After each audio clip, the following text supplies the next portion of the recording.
Bienvenidos, queridos amigos, a una nueva edición de este programa que se llama Marcando el Norte. Bienvenido, don Alberto. Bien hallado. Usted mira el techo cuando digo yo lo de Marcando el Norte. Ya me lo sé. Ya lo sabe, pero no mira el techo. No, claro que no. Mira el cielo, que es nuestro norte. Y es verdad. Ahí está, ahí está. Don profesor Bárcena está haciendo magistralmente una serie sobre masonería. Bueno, que no tiene... Yo no he visto cosa igual, ¿eh? Los programas que llevamos haciendo, la aceptación que tienen, pero nos quedan algunos temas. Él es experto en masonería, él ha publicado un libro que se titula Iglesia y masonería, las dos ciudades, con el que ustedes podrán ampliar las cosas que se dicen aquí. Y en el programa anterior habíamos hablado, había usted dado un repaso muy interesante de las relaciones entre, tomábamos pie de aquello que había dicho un papa de que la masonería era un peligro para los estados y las almas. Y a mí me había llamado lo de los estados y empezó usted a hablar de España y pegó un repaso a la historia de España espectacular. Y después cuando salimos, yo le dije, hombre, ¿y Europa qué? O el resto del mundo. Y dice, hombre, es que eso es otro programa, claro. Y yo digo, este no ha dicho nada a Europa. Digo, o varios. O varios. Y yo digo, a lo mejor es que no pasó nada. Y usted dijo, eso es otro programa. Y dice, pues es para el siguiente. Así es que... Y aquí estamos. Aquí estamos. ¿Por dónde empezamos? Bueno, la verdad es que el trabajo está hecho porque el libro lo tengo hecho y lo miro de vez en cuando, además, ¿no? O sea, se refresca usted. Pero es verdad que detrás hay muchos años de trabajo, ¿no? Hay un capítulo del libro, porque es histórico, o el hilo conductor es la doctrina, pero en la historia, ¿no?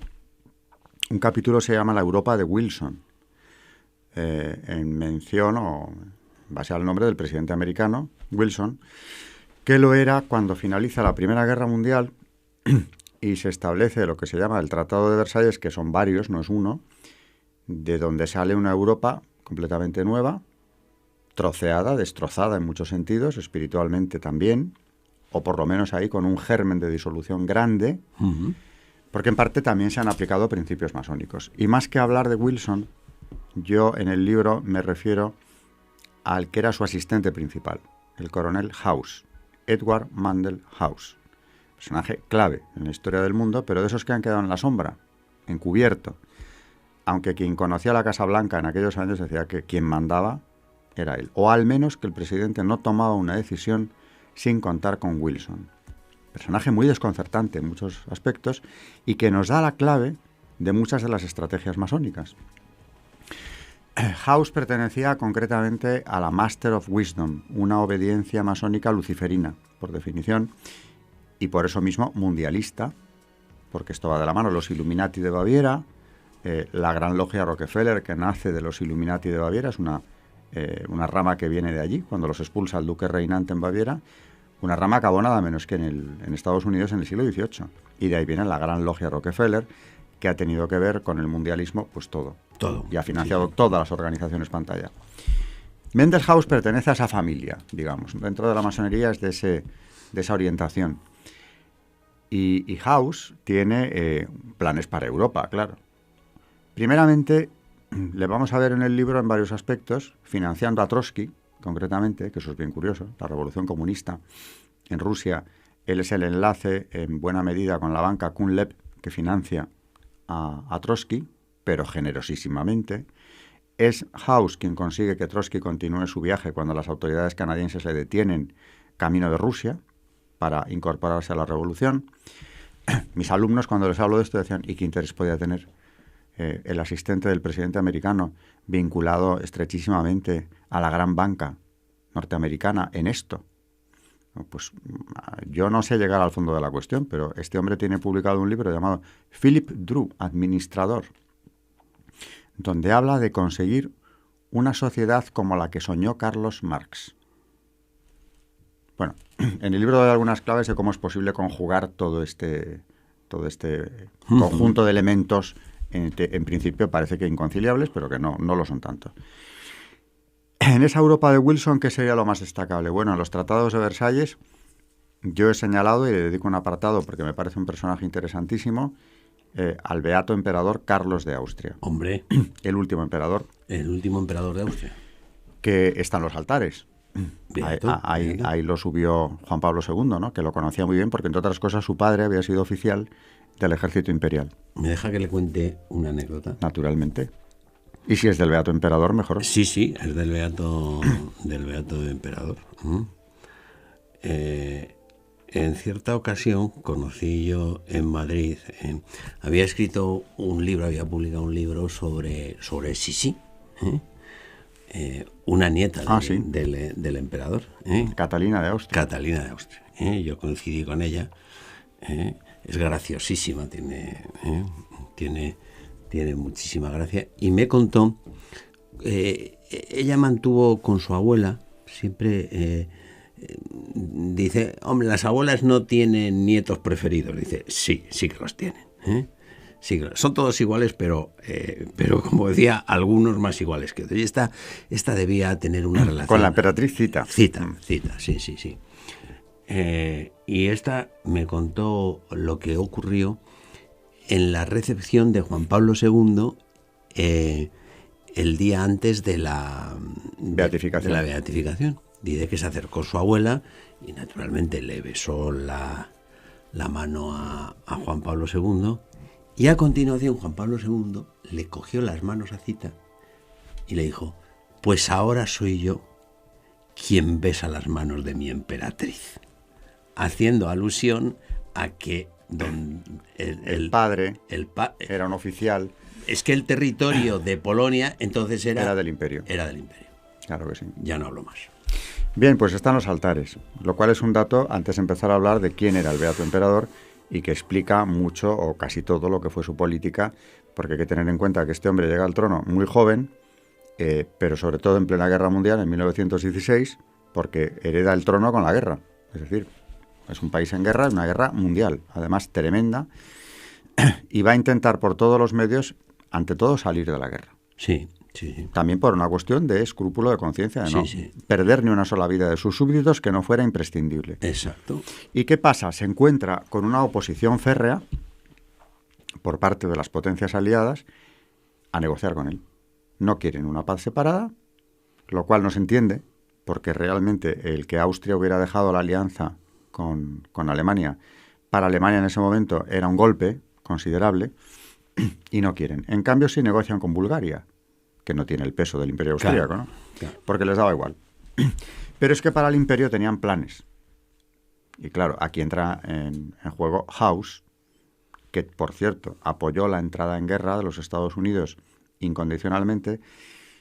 Probablemente sin la presión de House, quizá ni siquiera Wilson se hubiera lanzado, porque la campaña que había hecho para la presidencia, la última, había sido una campaña pacifista, completamente, donde prometía la neutralidad de los Estados Unidos, que era lo que quería la mayor parte del pueblo americano. Bueno, pues no fue así, ni mucho menos. Y es en buena parte presiones de House, parece ser, lo que determinan esto, ¿no? El imperio austríaco tenía que desaparecer. En los planes masónicos era algo, que esto no lo estoy diciendo yo, esto es una cosa más que sabida para cualquiera que haya estudiado, no digo ya la masonería, sino al imperio. Yo he seguido mucho en esto la biografía de Otto de Habsburgo, de Ramón Pérez Maura, que sostiene lo mismo que yo, era el enemigo de los masones, o los masones se consideraban enemigos declarados del emperador, y bueno, es que es así, hay muchas evidencias, ¿no? Hay biógrafos franceses del emperador y también de la emperatriz Zita que sostienen lo mismo, porque es evidente. El caso es que no se va a contemplar la posibilidad de mantener a Carlos de Habsburgo en el trono, al contrario. Así que no hay paz separada. Finalmente se trata de lograr la derrota de Austria, y para eso los aliados, no solo Estados Unidos, pero en buena parte sí, pero también Francia, impulsan lo de siempre. Grupos que pidan algo, porque la técnica es conceder, no imponer nada. Yo concedo graciosamente lo que se me pide, pero para eso tiene que haber una reclamación. Entonces, apoyan a grupos nacionalistas. Claro. Me están pidiendo. ¿Cómo no escuchar las voces de todos estos pueblos oprimidos, ¿no? Y en plena Guerra Mundial empiezan a celebrarse unos pintorescos congresos de lo que se llamaron los pueblos oprimidos del Danubio. El grito de libertad de los pueblos del Danubio, que eran checos, principalmente. Hungría no entró, pero o casi no. Los checos mucho más. También, por supuesto, de mano de la masonería. La masonería checa tuvo aquí un papel importante. Italianos, hubo algún comité italiano. Eslovenos.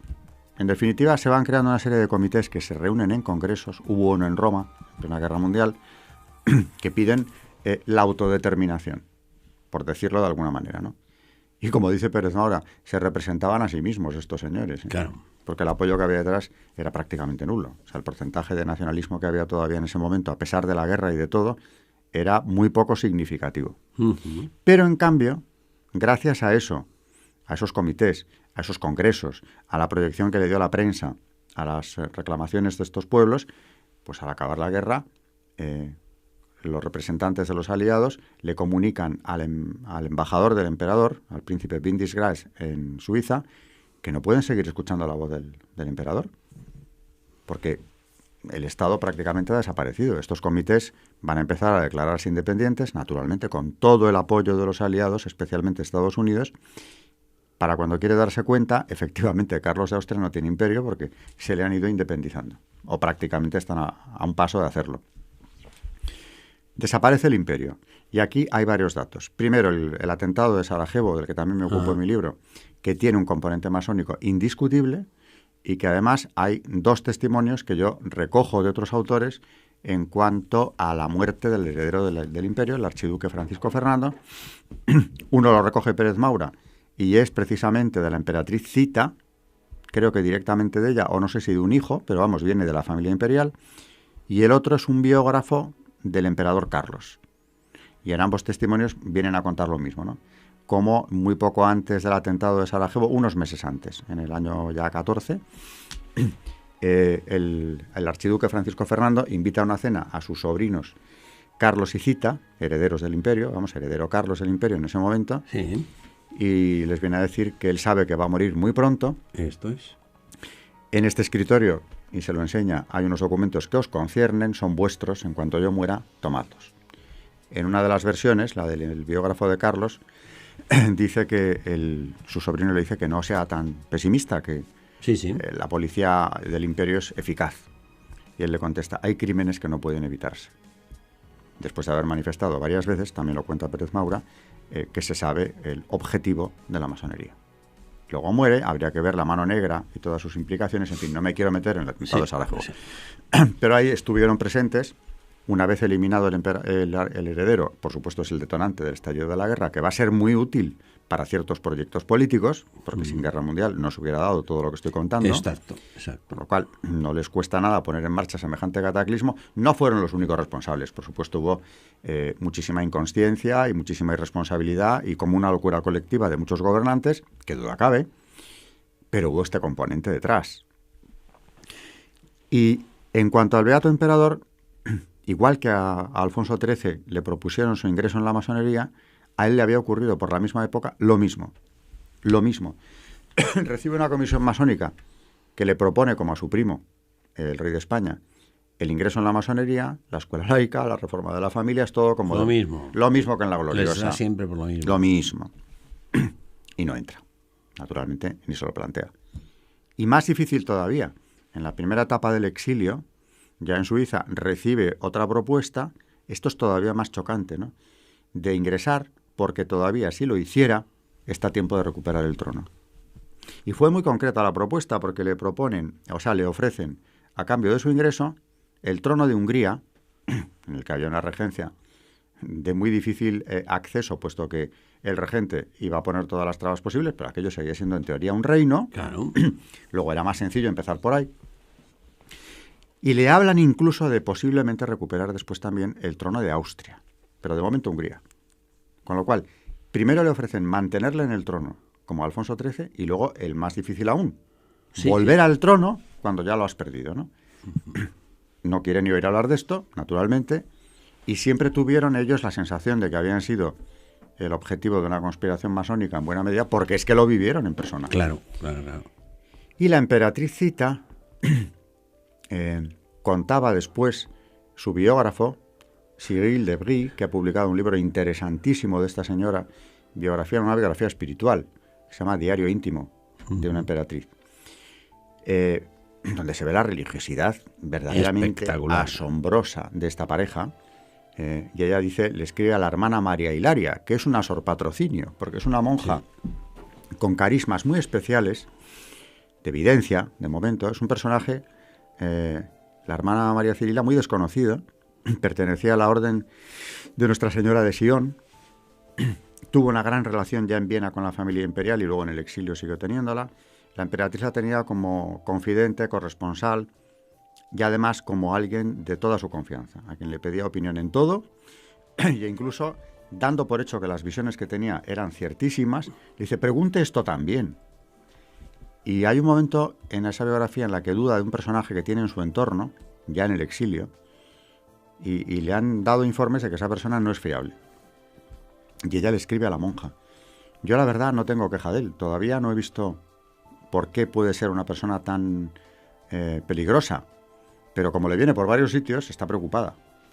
Estamos en un momento terrible, rodeados de espías, era antes de ir a Madeira, cuando todavía proyectaban la restauración, y quiero saber a qué tenerme con él, porque tampoco quiero equivocarme con esta persona. Claro, claro. Y le dice a la monja, ¿es masón? Le pregunta ella a la monja. Pregúntelo también, o averígüelo también. Y no dice más, como diciendo, esto podría explicar, ¿no? Sí. Luego, en la misma biografía de Zita, hablan de un médico que con ella se equivoca mucho más de la cuenta, está a punto de perder el niño y de morir ella misma en el anteúltimo embarazo, y la propia madre de la emperatriz da a entender que esto no se entiende. O sea, la actuación del médico dice, pero claro, la emperatriz tiene muchos enemigos, apunta a la masonería, una vez más, sea cierto o no lo sea, lo que es verdad y refleja el libro muy bien es que el temor a que la masonería volviera a intervenir, en este caso incluso eliminándola, ¿no? Porque ya era un apoyo muy firme del emperador, eso estaba en la familia imperial. Y tenían motivos muy claros para pensar eso, ¿no? Para tener ese temor. Y finalmente he elegido de ese libro, de Cyril de Brie, de la biografía de la emperatriz, una de las cartas que manda la monja, ella, hablando del beato emperador cuando ya está en el exilio, y le dice, nuestro reinado, la verdad, no ha sido largo, pero feliz sí. Y dice ella, ¿feliz? Y estaba hablando de unos años de persecución donde todo fueron obstáculos, donde no tuvo manera de salir del atolladero, luchando contra viento y marea, y lo llama unos años felices. Dice, pero claro, él nos había consagrado al Sagrado Corazón. Dice, ese era el jefe de familia. Claro. Dice, y desde esa perspectiva, dice, claro que lo que tenía el jefe de familia pensado para nosotros, y sin embargo era feliz. Y yo digo, claro, es que el concepto de felicidad humano puede estar muy distorsionado. Claro. El beato emperador, que yo pensaba, no lo he puesto en el libro, pero visitando bien el año pasado, el centro solamente, ¿no? Piensas, el patrimonio imperial, que todavía fue de Carlos, ¿no? Los palacios de Viena, la biblioteca, los museos, donde está todo el patrimonio de la corona de Austria, ¿no? Y dices, o sea, era de las fortunas más impresionantes del mundo. Y este hombre acabó viviendo de la caridad de un extranjero. Sí, señor. Que le deja su casa, insalubre, pero es la que tenía el hombre, ¿no? En Madeira, para que se refugien allí. Sí. Y su viuda acaba viviendo de la caridad también, de un grupo de bilbaínos que la instalan en Lequeitio. O sea, viven de la caridad. Sí, sí. Y aún así, como dice la emperatriz... Son felices. Felices. Él más que ella, ¿eh? Ella dice que ya lo lleva peor. Aunque con una espiritualidad enorme, luego quiere hacerse monja, en fin, todo eso está en su biografía y es muy interesante.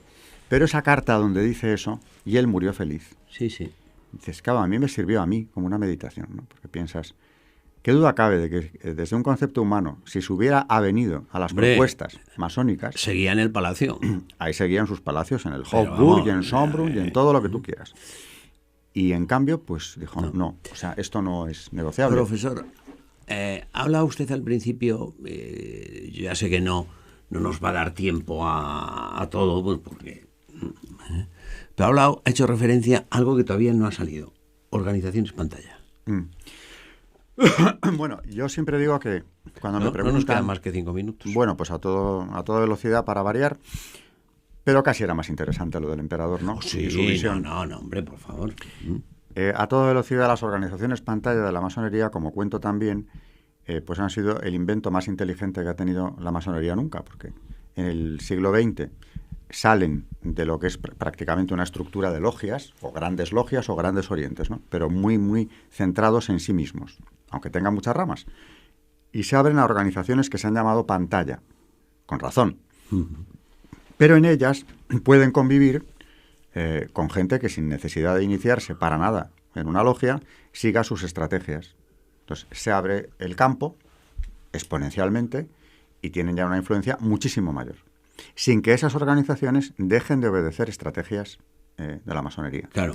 Como es el CFR americano, que funda el propio Coronel House, del que hablaba antes, aprovechando el Tratado de Versalles, en una reunión que tuvo lugar allí, un almuerzo que organizó él en París, con motivo del final de la guerra, al que invita a todos los representantes ingleses y americanos que habían ido allí para negociar los tratados, no a todos, sino a los que pertenecían ya a una organización pantalla anterior de la masonería, la primera o de las primerísimas, la mesa redonda o la tabla redonda.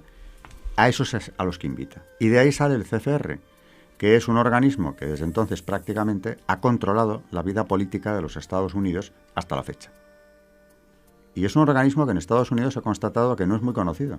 Muchísimos norteamericanos, la mayoría, no saben ni que existe eso, ¿no? Sí.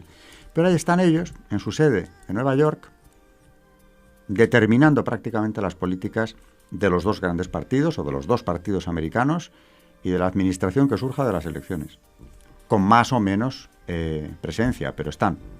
Y eso sale de House. Con lo cual, claro que había un diseño, naturalmente, Sí. por lo menos cuando termina la guerra, yo diría que mucho antes de que empiece incluso, pero que en plena guerra mundial cuaja de esta manera, ¿no? Desaparece el Imperio Austriaco, es una monarquía católica, que por cierto el Papa en ese momento anima al emperador a que recupere el trono de Hungría con todo el apoyo que le pueda dar él, cosa que no conseguirá, claro, pero de ese imperio van surgiendo repúblicas más manejables, mucho más débiles, donde se va desdibujando la identidad católica cada vez más, o sea que un gran éxito. Sí. Y luego las organizaciones pantalla, de las que ya no vamos a hablar, pero por lo menos queda apuntado el CFR tan importante en los Estados Unidos a partir de entonces. Bueno, y de ahí surge toda... Pues un control de la vida política. Además, como dice usted, muy inteligente, ¿no? Es esa convivencia de gente que... Que sí, otros que no. No puedes decir, ¿el CFR es masonería? No. No, 100% no. No, pero siguen sus dictados. Pero además no pierden nunca un porcentaje por lo menos del 50%. Claro. Y de ahí viene el Bilderberg, posteriormente, porque el CFR ha estado en el nacimiento, en la gestación de todas las organizaciones, de las demás organizaciones, la trilateral, etcétera, lo que se llama las organizaciones pantalla. Si buscas... Oiga, una pregunta. Y lo mismo que usted, estamos aquí con lo de las dos ciudades, donde ya está claro, después de estos programas, que no son compatibles. Porque No. o en un equipo o en otro. En cuanto a las organizaciones pantallas, mantenemos este mismo criterio. Le voy a hacer una pregunta directa. ¿Usted considera que un católico puede asistir a las reuniones del Club Bilderberg? Conozco algunos, y muy practicantes, que han asistido y no han vuelto, pero han estado en alguna. Yo ahí ya no me atrevo a decir en conciencia, porque el hecho de asistir puede ser simplemente a ver qué está pasando y qué se cuece en la política internacional, que puede ser traducción, ¿no? A ver qué me va a caer a mí, o qué están pergeñando estos señores, ¿no? Porque es que lo que estén pergeñando en la reunión anual me va a afectar a mí y a mi país, a mi fe incluso, ¿no? Quiero ver por dónde andan. Porque claro, a lo mejor lo contrario es la política del avestruz, ¿no? Yo no quiero saber lo que están haciendo estos señores tan diabólicos. Me cabe esa duda. Porque, ahora claro, si me pregunta usted... ¿Usted iría? Yo, si me invitan, iría. Ahora mismo iría. Diría todo lo que me dejaran decir, por supuesto, lo que me dejaran decir, ¿no? Pero iría a ver qué ocurre. A mí no me van a invitar, supongo. Aunque me han invitado a cosas muy, muy curiosas, ¿eh? Bueno. Pero, acabando con el tema, Si me preguntara no eso, no el ser invitado, sino usted podría pertenecer al núcleo central, hay 2 núcleos, 3 núcleos, ¿no? Como en todas las organizaciones. Claro. No. Bueno, yo creo que aquí nuestros espectadores son muy inteligentes y saben saben perfectamente. Supongo que sí. Por qué le he hecho esta pregunta. Profesor, muchísimas gracias por toda su sabiduría y por lo bien que las pone. Y por lo que generoso que es, porque lleva ya unos cuantos programas viniendo y compartiendo estudio. Muchísimas gracias a ustedes, queridos amigos, por estar aquí. Nos vamos a poner a trabajar para que dentro de pocos días podamos ofrecerles una nueva edición de este programa que se llama Marcando el Norte.